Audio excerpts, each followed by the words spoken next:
Good morning, Stewart's Chapel. Brother Don Pierson here in Don, Kansas, and we're here at the church's office.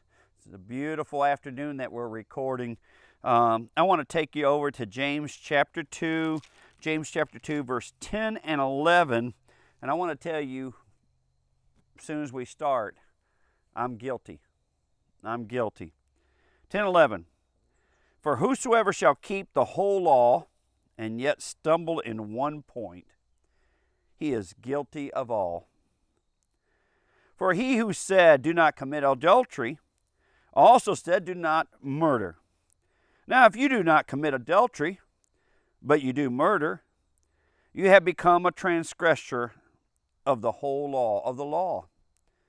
I thought that was interesting. Whoever shall not keep the whole law, yet stumble in one point, he is guilty. You see, the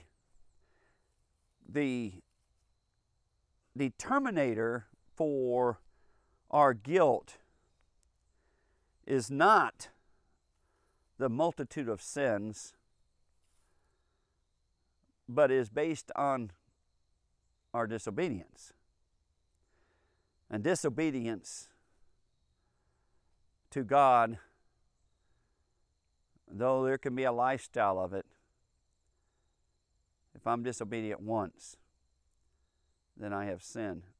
We really struggle with that. In fact, I bet some of you, if you are really honest, and you really thought about, Adam and Eve's sin, you probably down in your heart, though you may have never said it with your mouth, you probably thought, what in the world is the big deal? What's the big deal? They ate of a tree that God told them not to, and because of that, they're doomed to death and all mankind. Well, you see, you're missing the point. It has nothing to do with the tree. It has to do with the fact that they didn't honor and obey God. They disrespected God. And God takes disobedience seriously. You see, I'm guilty. I may not be guilty of your sin, and you may not be guilty of my sins, but I'm guilty. And because I'm guilty, I'm guilty of all that God desires. That doesn't mean that I've committed adultery or murder or anything like that, but I've broken the law. I remember years ago watching the Brady Bunch. I don't know whether that some of you, that dates me, but some of you won't remember the Brady Bunch. But I remember a day when they were all in their various places, and they had this upper level that overlooked a large room. And all of a sudden, the boys were playing with a ball, and it came falling down off of there, and it hit this beautiful vase that evidently was their mother's prize. Well, you know what? What was interesting about that, they all came together. The brothers and the sisters, and they all came together, and they decided that they would glue that vase. They all knew that they glued it. If I remember right, the mother came home, or the maid, somebody came home and picked up that vase, set some beautiful flowers in it, put some water, and set it on the dining room table. And they're all sitting there. All those kids are just as nervous as can be. They're staring at the vase. Mother and father don't have a clue what had happened. It was just one crack. I mean, it was able to be put back together. All of a sudden, they saw it sweating.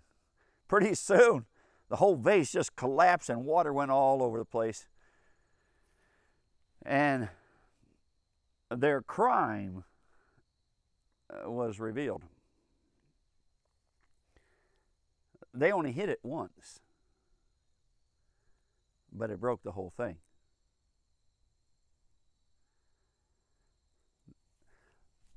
Here's my problem. I don't even know how many times I've sinned. If I broke it in one, I have broken the whole. My goodness. How many times have I broken it? But the good news is that God doesn't glue it back together. God transforms us. It's not the law that he fixes. He saves us, and he'll save you. Love you, Steers Chapel.